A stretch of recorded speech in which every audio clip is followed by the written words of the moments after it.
Welcome to the TIMFD podcast. Today is my favorite day is about appreciating every day as it comes, no matter what life throws at us. We hope that this podcast speaks to you. And if it does, please like, share, and comment. Now let's find out why today is our favorite day this week. Hi everybody, Dave here. I'm with Bill. And Bill, tell me your background. Who do you work for or what do you do in the professional world? Very good. My name is Bill Pienias. I am the president of a company called FinFit Life. Yep. I'm also somewhat of a serial entrepreneur. I have several other businesses that I've invested in and started.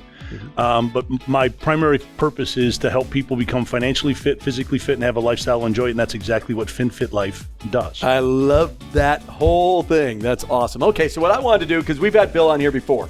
So Yes. Bill, last time you talked about something called an EOS, and I even, when you started talking about it, I want to know more about remember that. Personally, Yeah. for me. Yeah. So this is, I believe, is going to be good for any entrepreneur, any business, though.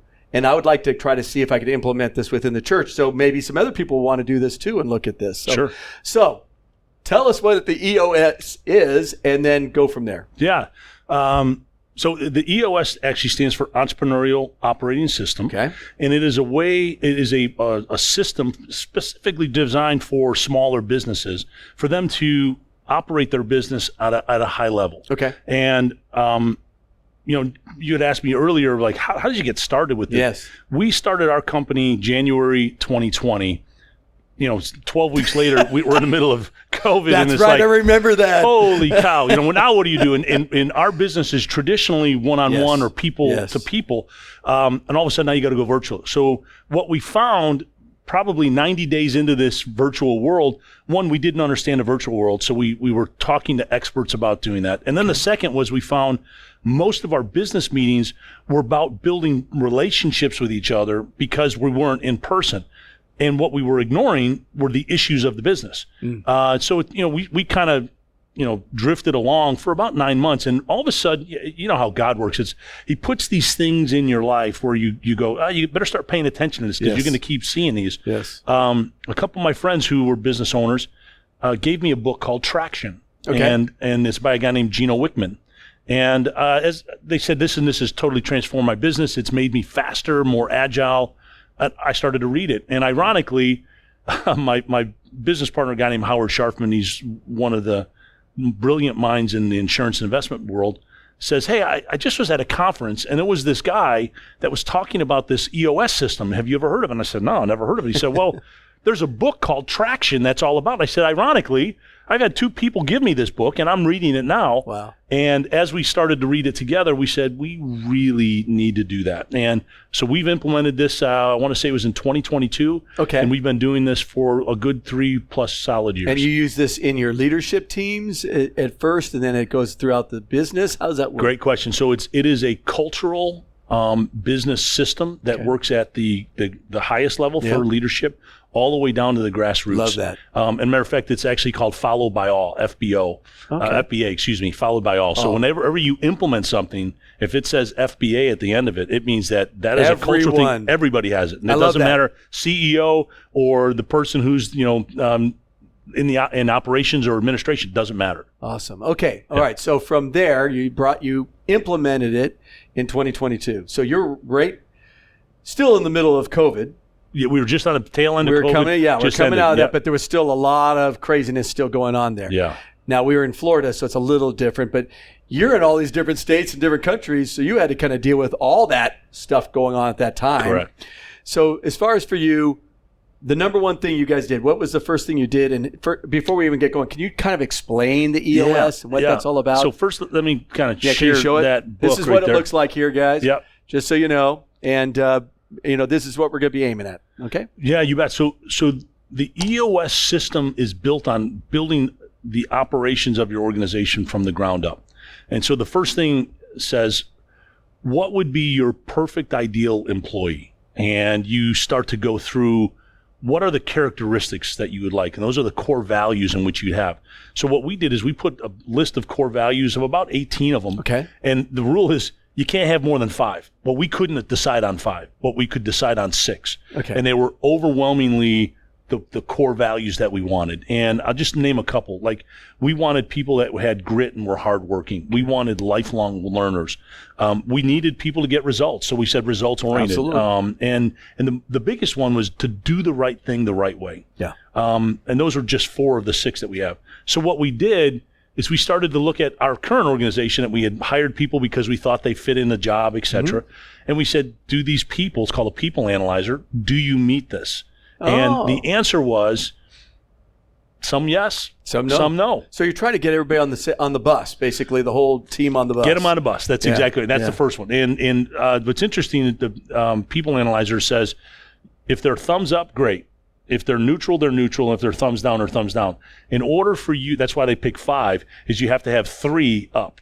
Oh, yeah, well, makes sense. So, but if you have 6 down, now what do you do with 6? That's why they don't want you to have 6. 3 and 3, that's not good. Not good. Yeah. And so you got 3 up, 3 down. That's not a good one. So we said, if there's 3 down, it's a no-go at all. Okay. And so that's the first part. That's the people analyzer. But sometimes you want to get the best player and then find the spot for them, which is many people that are saying, hey, we're a small organization. We need really talented people. Yeah. We were that same situation. Then the next part is what they call an accountability chart. It's not an org chart. It's an accountability. Okay. And so you go through the organization of saying, what are the things that you need to do? And you just write down all of the things that are important, not by position or not by, maybe function. You might say, if for a church, you might say child ministry has these things, and you write them down. And then you'd say, other pastoral student ministry, exactly. You write them down. Celebrate recovery. And then you might even say community. What's the community responsibility you have? So you write them down. And then when you start to look at the accountability chart, you say, okay, is this a person that should be accountable for these things? If it is, then you create a position. And then after you have this accountability chart, then you say, okay, who's supposed to be responsible to hold them accountable? Then the last part is you have to have what's called an implementer. And an implementer is the one that says, okay, guys, we agreed to all these things. Yeah. Who's going to do it? Did you do it? And the question is not like, well, it's a yes, no. Did you do it? Yes, no. Or no. And then you have a visionary. And the visionary is the person that always makes sure that somebody or part of the conversation is looking forward in the strategy. Yeah, so you have to. So those things of the EOS is really critical to the foundation piece. Okay. And that's how you start building the organization from the top down. So my question to you is, you had this organization already started. It probably would have been a little easier if you started with this from the beginning, right? Yeah. And so I have an organization that's been around a while. We put it together in 1998, so it's been a while. Yeah. So for you, the challenge would be now, okay, we're trying to figure out who's on the bus, trying to make sure we know what the most valuable things are that we need to get accomplished at this church, and then who's going to take those positions and what the responsibility is. That's right. So who's the visionary at FinFit? I'm curious about that. Howard Sharfman right now is the visionary. Okay. And I'm the implementer. So I was wondering which one you were, because I knew you had to be one or the other. And I have to be honest with you, I'm probably more naturally gifted as a visionary. Yeah. But my responsibility as an implementer to make sure that it's done and get done. Yeah. But I will tell you, you have to have a situation where if you don't have a good person in either one of those spots, you fall back. Absolutely. And this is the most important part of the system. And I just want to be very clear. I'm not pushing the EOS system for everybody's business, but I am saying that in any high-performance business, there is a system in which they rest on, and it forces them to address things that need to be addressed for businesses to do well or organizations to do well, even if it's a volunteer organization. Yeah. Oh, yeah. And from that perspective, why we implemented it was for one reason.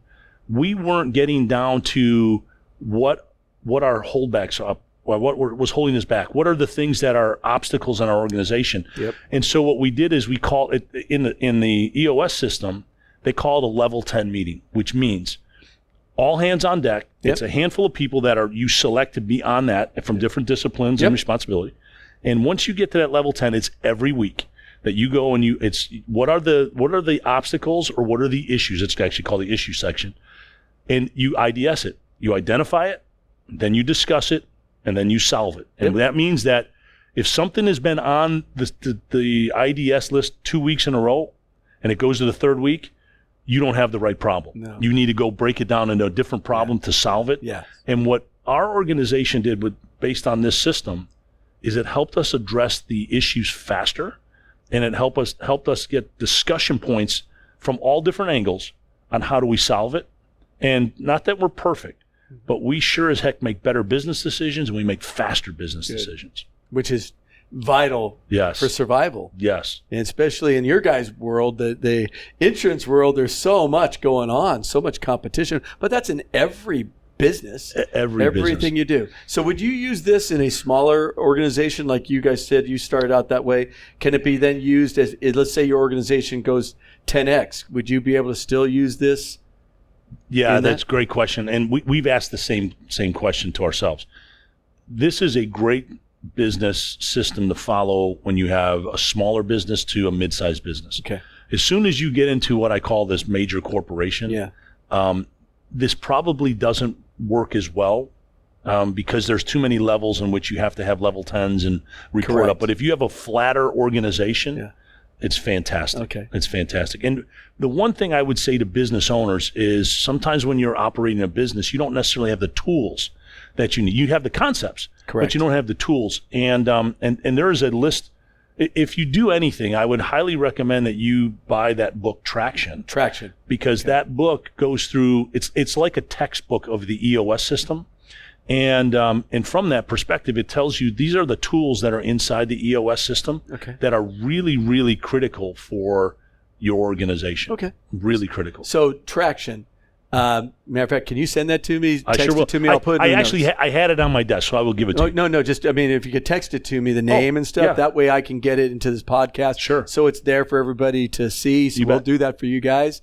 But as far as beyond that, I know you have some notes here. So tell me what some else that you were talking about different things that you want to get accomplished. Yeah. So there's for me, talking to people that are other entrepreneurs and business owners, you typically want to ask them questions of how are you growing your business? What are you doing to manage and lead your business? Yeah. And there's two different skill sets, managing and leading your business.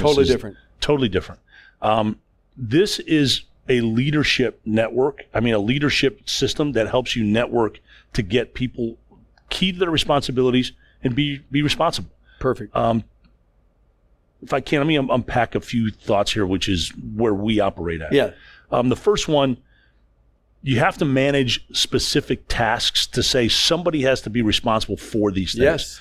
And if it doesn't get done, there's actually gaps in the organization. Yes. This helps us identify those gaps and, more importantly, get the right job description or tasks that need to be done. Yeah. The second then it does is it allows you to say you're accountable for it. And if you need help, it allows me then to coach at a different level. So you might have to be very hands-on in the beginning. Or someone says, hey, listen, I already know how to do this. Let me just do it. So then you kind of manage them and lead them from a perspective of accountability. You put the business strategy together, how you're going to fill the accountability pieces, go get them. Well, I could see that because in a small organization like us, we have Celebrate Recovery leaders, right? Just to kind of go to one ministry. I talk to them, but I rarely have to do anything. They know what they're doing. They fill all the holes. They got people that do pretty much everything. Yes. Right? And so I don't have to deal with that so much. Right now, we're going to be having to hire a children's minister. That's babies through 5th grade and 6th grade through 12th grade. And so I know that my job for a little while will be a little busy, and probably Tanya and Kim, the three that are in the office, that we're going to do a lot to help those people. Right. But we have we put our job descriptions, and we're talking just like that. It's what holes had not been taken care of, and who's going to be responsible for those. Yes. So then we can go and say that hasn't been done.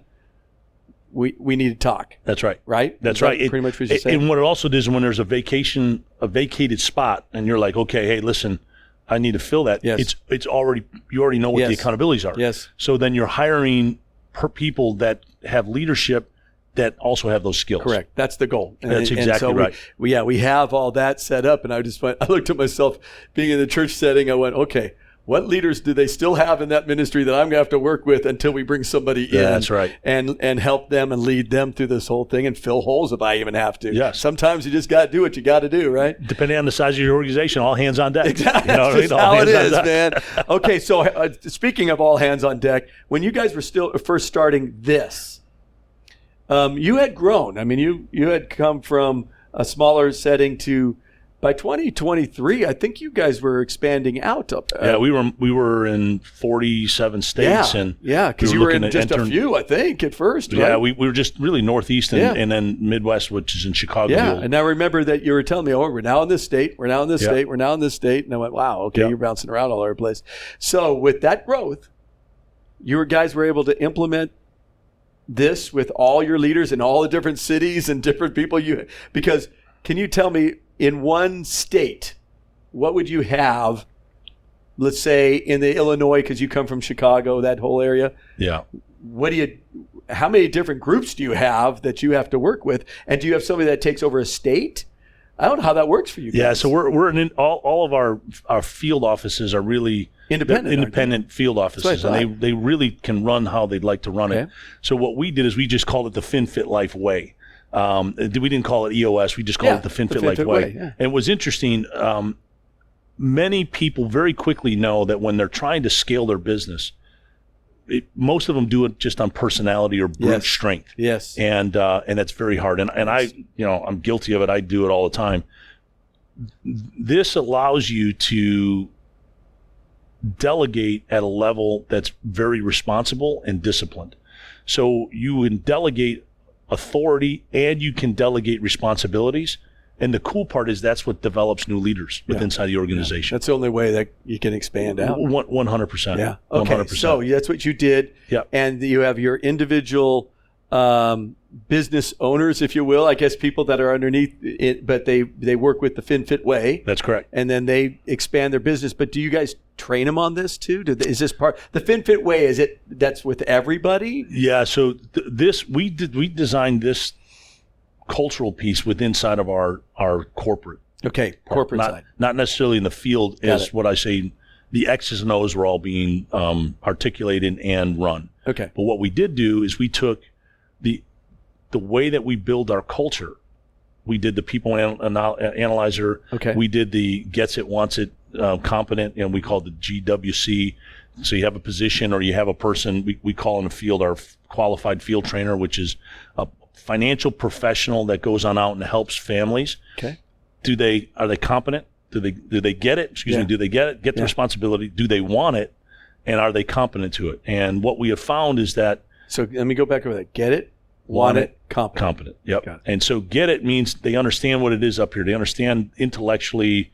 They understand that the function and what the business itself. That's correct. Or of the task. Okay, of the task. Got it. Wants it. Someone says, I really want to do that. That's a matter of the heart. Got it. And then competency is just skill set. And 99.9% of all things that are based on competency is typically a skill set that you can learn. Okay. So we now know if it's gets it, wants it, competent, if they get it but they don't want it, that's a matter of the heart. You can't change their heart. Yeah. And if they don't get it but they want it and they're competent of it, well, you may need an issue because they might not be able to get it long term. Yes. So you trial basis.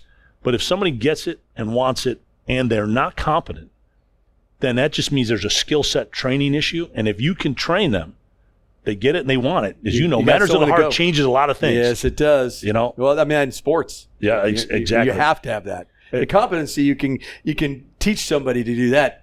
Hard to teach want. That's exactly right. Want to is hard to teach. That has to be in their brain, in their heart. That's to right. do it, correct? 100. You played football in college. Yep. If you don't have the want to, you're not going to play. You're not going to be on the team. No, you have to. What I found is that when talent doesn't work, hard work beats talent. Absolutely. All the time. And there's a lot of talented people that are in the world, but when you don't want to work for it, eventually you're going to have to stay just a little longer. You're going to have to make that extra phone call. Yeah. You're going to have to stay a little bit longer and send an extra email, or you're going to have to solve a problem that's going to take you 15 or 20 minutes longer than the end of the day. Yeah. Boy, if you don't want to do that, you're not going to be successful. Well, the want to, I remember that because there was guys that came over to me and said, how did you get the church going, and how did you find land, and how did you do this stuff? Well, one, God did it. Yeah. That's one. We prayed a lot, but boy, did we work our butts off. That's exactly I mean, right. I was running around to everyone that owned land in this area, talking to everyone, breaking through barriers with people, calling people up from different states that owned the properties to finally get something. That's right. Because so many guys tried to start churches around here and it died. It just didn't work. Yeah. Because they didn't get that last part that they needed. Mm-hmm. So for you, the want to, obviously, you've been in business a long time. You've done a lot of different businesses. Yeah. And we talked about that before. Yeah. In this particular thing, who runs this? So in your business, it's actually that's where the it's followed by all. Okay, so everybody's responsible for it. Yep, and anybody can call anybody out on an accountability. I love that. There's no, what do they call them? Golden calves. Yeah. You can't just you don't talk about this. No. Everybody knows what's the most important responsibilities for the company. Yeah. Everybody knows what they're personally responsible for, yes. and everybody knows how they can help. Awesome. And so those things are really critical. Awesome.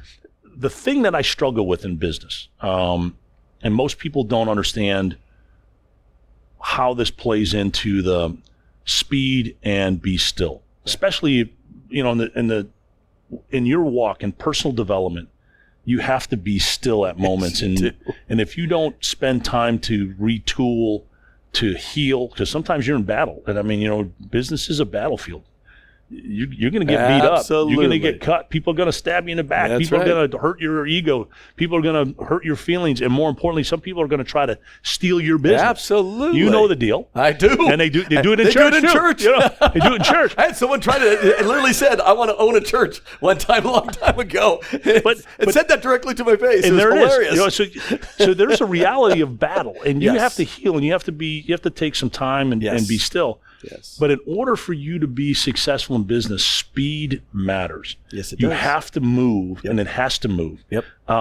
So how do you do that? And anytime you have a system, if you know how to run fast with the system, mm-hmm. it enables you to have a moment where you can pull back here and say, I need to just have a moment to be still. And so there's two systems in which I've always operated. I'm a systematic guy. You and I have known each other a long time. Absolutely.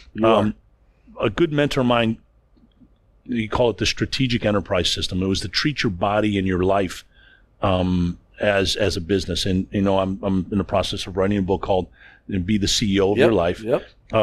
Can't wait. I can't wait either. I'm very excited. It'll be coming out in the fall. Is it going to come out in the fall? It's going to come out in the fall. Yes. Come out in the fall. Okay. Good.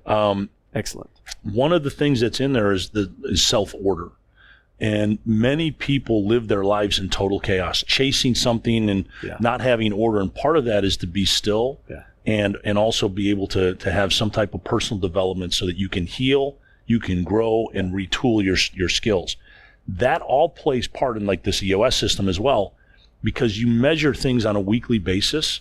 And let me take one step back. Every single person misses this when they're doers. And that means whatever is measured improves. And so many times they'll say, I have a big goal, and they put down the goal and they never look at it in periodic times. Yeah, you have to go backwards. It's you have to break it down and start here. Right. And we found that when you look at it more at more times, more frequently, you actually improve. I'll give you an example with let's say if you want to lose weight or you want to get in shape. Sure.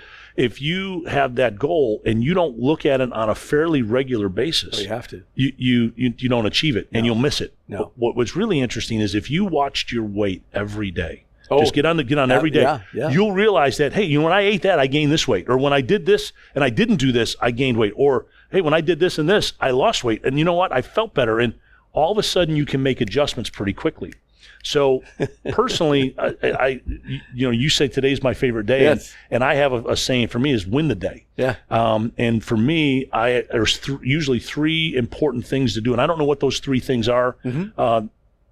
I won't know what the things on Saturday or Friday or Monday that are my three most important things, because I do my game planning the day before. So like tonight, I'll do my game planning for tomorrow. Yeah. I do the same thing. Yep. And whatever the 3 most important things are, I want to get them done before noon. Because if I don't, I didn't win the day. Yeah, they won't. It just won't. No.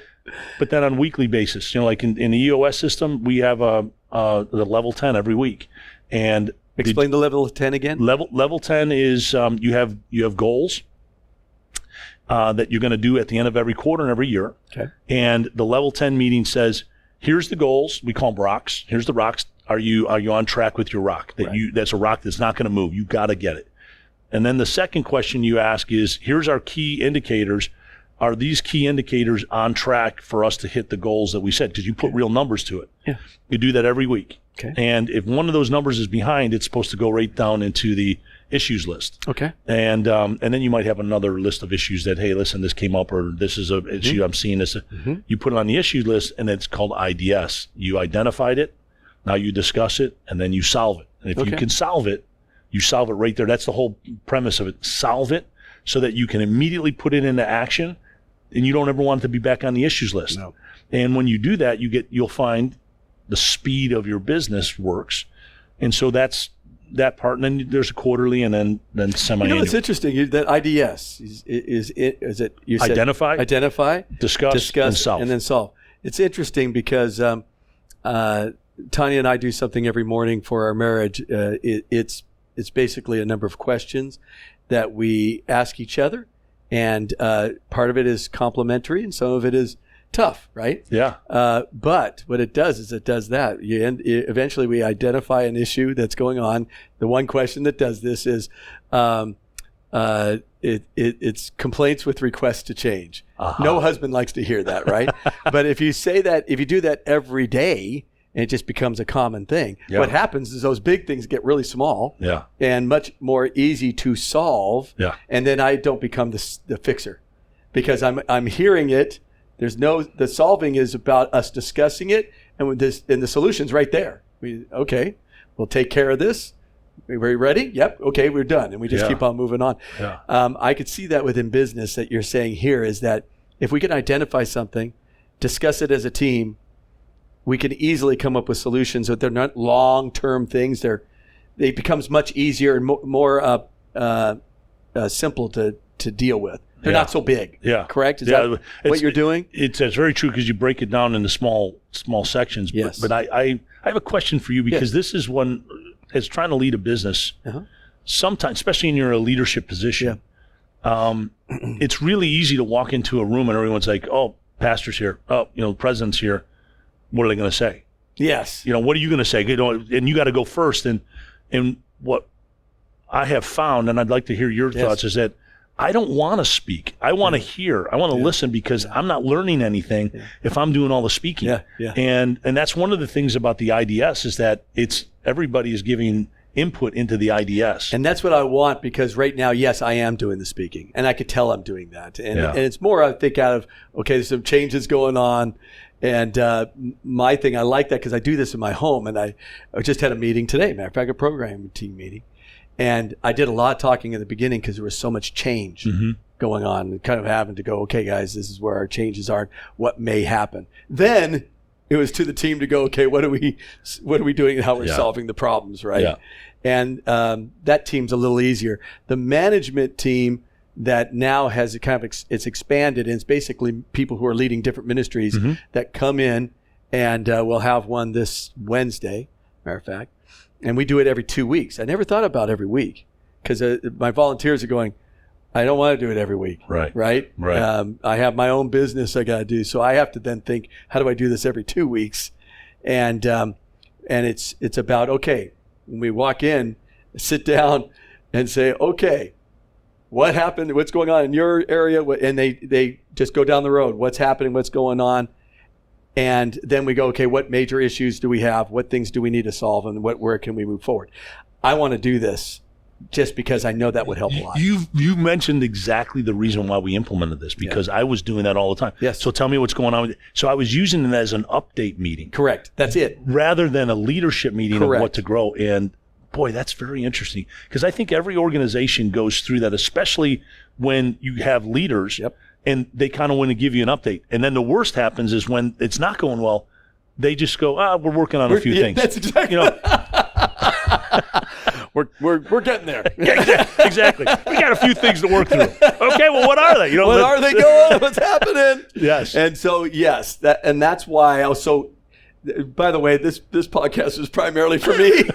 A little selfish, but that's okay. I'm glad I could help. I know. Quite selfish, but I really do want. I'll get the book, and matter of fact, I may have the whole team read the book, and that way it'd be smart to do that. That way, everybody, and my different team leaders to read it, so they can get a better feel of, hey, what can we do and how can we implement this? Yeah.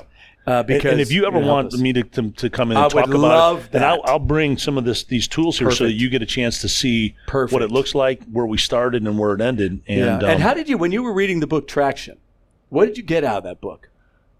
That's a great question. We're going long today just because I want to. God, thank you.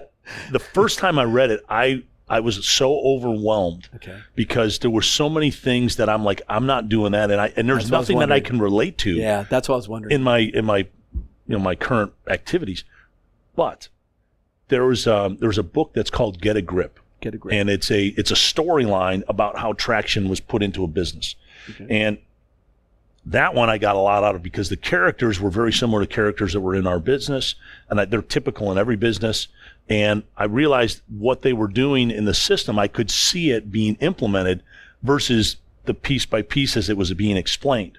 And then, so Get a Grip would be the one you would say read first? That would be Traction is the textbook. So think about it. Traction's the textbook. Okay. And Get a Grip is the storyline of how the textbook goes into your business. Oh. It's really interesting. Really interesting. I go back and read the textbook the second time, game changer for me.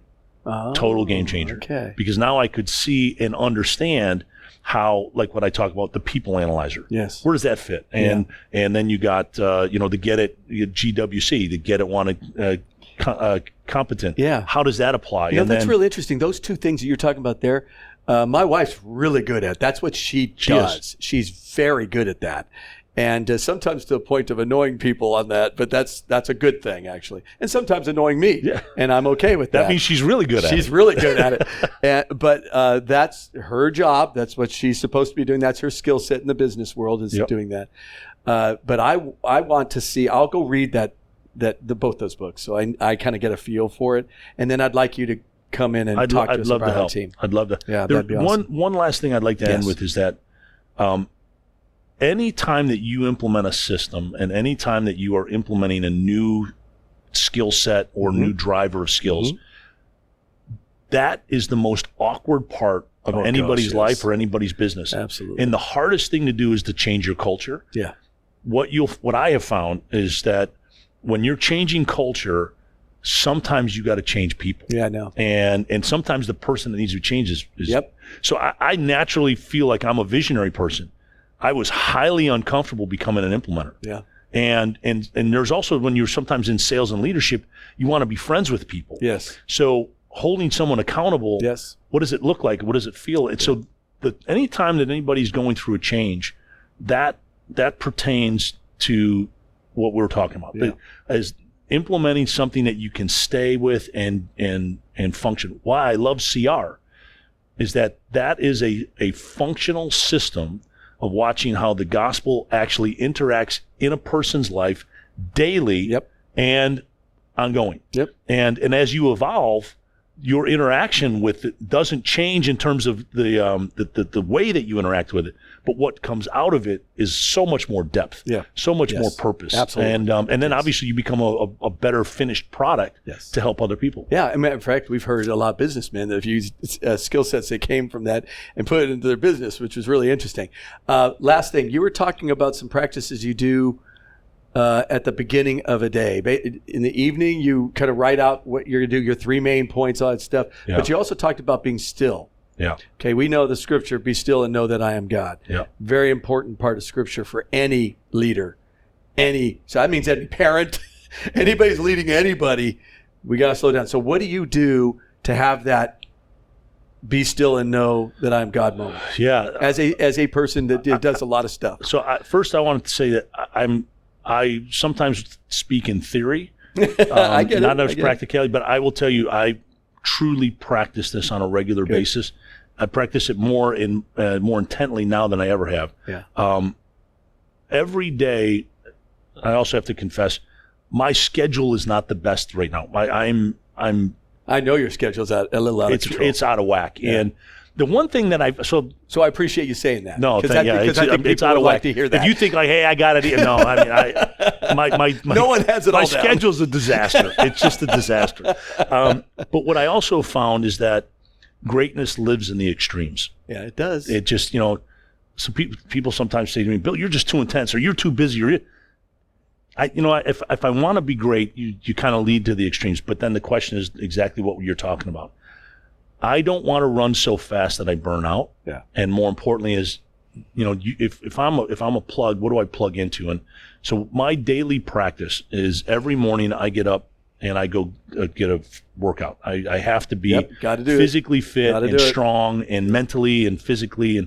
And now I'm working out with my son every morning, so it's even more fun. Which one? Russell. Oh, you're doing it with Russell? Every morning, yeah. The soccer guy. He is, and he's way more fit than I. He played soccer at Dayton. At Dayton, yeah. He was a goalie, correct? He was, and believe it or not, he was on the championship team in a local team here that they won the national championship. Wow. So, I mean, legit. Yeah, he's athlete. a legit athlete. Legit athlete. I know that. Yeah. So, I work out so with him. You're working out with him. He dogs me, man. He's he dogs. Yeah.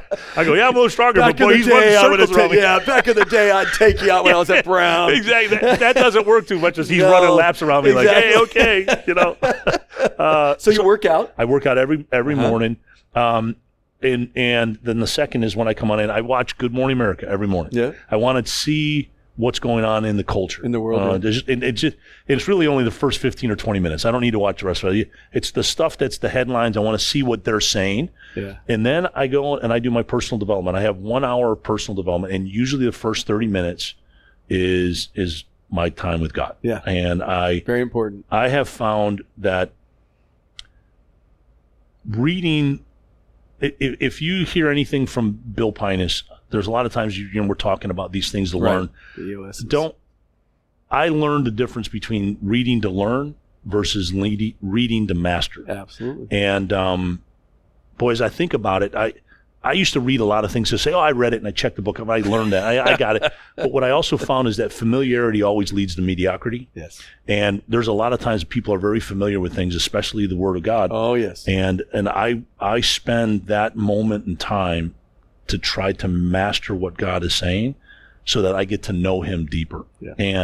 And that stillness is to listen to Him speaking, not me speaking. Yes. And in my prayer time is, please, open my mind and my eyes and my heart so that I can see what you want me to see, so I can do what you want me to do. Yeah. And then the second part of that personal development is, okay, what are the skill sets that I need to be working on to become the man that I'm supposed to become? Yeah. And then I'm usually in the office sometime between, or I'm at work at some point between 8:30 and 9 o'clock. And unfortunately, my day sometimes doesn't end until 8 or 9. But again, sometimes greatness is in the extremes. Yep. And the other good part is when you're a high performer, you can take time off when you need it. Yes. I know. Yeah. My wife reminds me of that. Yes. You can take time off. Yes. I get it. But I know for me, morning workouts, got to have them. I'm doing kind of a new movement thing that I'm doing. I'm doing it throughout the day. Quiet time in God's Word is always, I have to have it. My wife knows I have not been in the Word of God, she knows it quickly, knows how my attitude goes. Yep. Memorizing Scripture, meditating on the Scripture. Very important prayer, just praying and going, God, what do you want me to do? And one thing I saw that Tanya and I taught, and then I do the DTR thing with her, the marriage thing with her. The one thing I've noticed, and it only takes about 10 minutes, but the one thing I noticed today as I was reading through Psalms and reading some through Isaiah, there was a why from the writer. Why is this going on in my life? And then he did another why. Why is this hurt taking place? Then he goes, I'm going to praise you anyway. I'm going to love you anyway. I'm going to do that. And we looked at each other and go, it's okay to say a why. Yeah. But we better be looking up and gazing at Him and glancing at the whys that are around us. And then what do you want us to do? What do you want us to do today? So it's the why, praise, what. Yeah. And we just said, I looked at it and she goes, we're doing that. That's going to be implemented. I love it. I love it. Because we've gone through a lot. Everybody's gone through a lot. And when you run into stuff, It's okay to be okay with God to say, I'm struggling, right? And it's okay to be able to then say, I'm going to praise you anyway. And then what do you need me to do? And where am I going? Where am I going with this? So can I ask you a question? This is especially for business owners. Many people are in small businesses with their family. Yeah. You're running the church with you and Tanya. Yeah. How do you separate work life, church life with personal life? The reason why we're doing the DTR is for that reason, or it's a temperature gauge of our marriage. Yeah. And we make sure to do this temperature gauge. It is basically give the 3 Thanksgivings or 3 positives that took place yesterday. Yeah. What do you appreciate? What do I appreciate of her? I'm supposed to say it. What she appreciates of me. So it gets everybody in a good kind of, you have to, even if you hate the person that day, it's good. You have to think about appreciation. It's very good. Right? Yeah. And then a puzzle. The puzzle is, and it could be anything in the world. We try to stay away from the church, but puzzle of whatever it is, or it could be a puzzle of my own life. It was a church one. Puzzle was, who are we going to get to take these 2 positions? I mean, we just started laughing. Going, I don't know. And then the complaints with requests to change, which used to be really hard for me. And now it's much easier. And I can sit there and go, and the complaint could be as easy as, can you put the cup in the sink, or it could be as hard as, I need to talk to you about, how you spoke to me today. Huh. And then it's the change, though, the opportunity for change. So yes, this hurt, but if you do, if you do this, I think I'd be in a better place. Yeah. Got it. Yeah. That's a good thing, right? Yeah. And then it's wishes, hopes, and dreams. What are your wishes, hopes, and dreams? They could be short term, they could be long term. And don't give too many. It's one short term, one long term. Yeah. And then we pray. And then that's it. We're out. Yeah. Puzzle thing. Yeah. Is that a problem that you're facing, and how you're going to anything. It could be anything. It could be a problem with your business, the marriage, family, or just the world. That it's overwhelming you. And what you do is when you get to speak it with someone you love, it doesn't sound as big. It kind of reduces down the problem. Yeah. And then no one's fixing it. That's the challenge for men. Right. No fixing. It's just, there's my puzzle. Yeah. Okay. Yeah. And that's it. And that has really helped us. That's great. And you go through the death of a child like we did, and go through the pain over the years. And Tanya was saying, David, a lot of people have looked at us and said, why have you guys gone through this stuff, And I said, I don't know, but I just read this, and that was the why thing. And we just talked about it and said, well, we're still praise him. That's what we do. We're going to gaze at the Lord through all this thing. Yeah. And then Tanya goes, but there's one other thing we're missing, the what? And I said, what do you mean? She goes, what do you want me to do, God, with this? Uh-huh. And I went, that's right.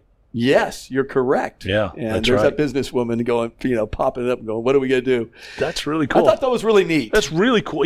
I find it, when people, when they come into the church here and then they meet you, there's an infectious energy that you have, which you're on fire for God and you're on fire for life. I love it. I like living.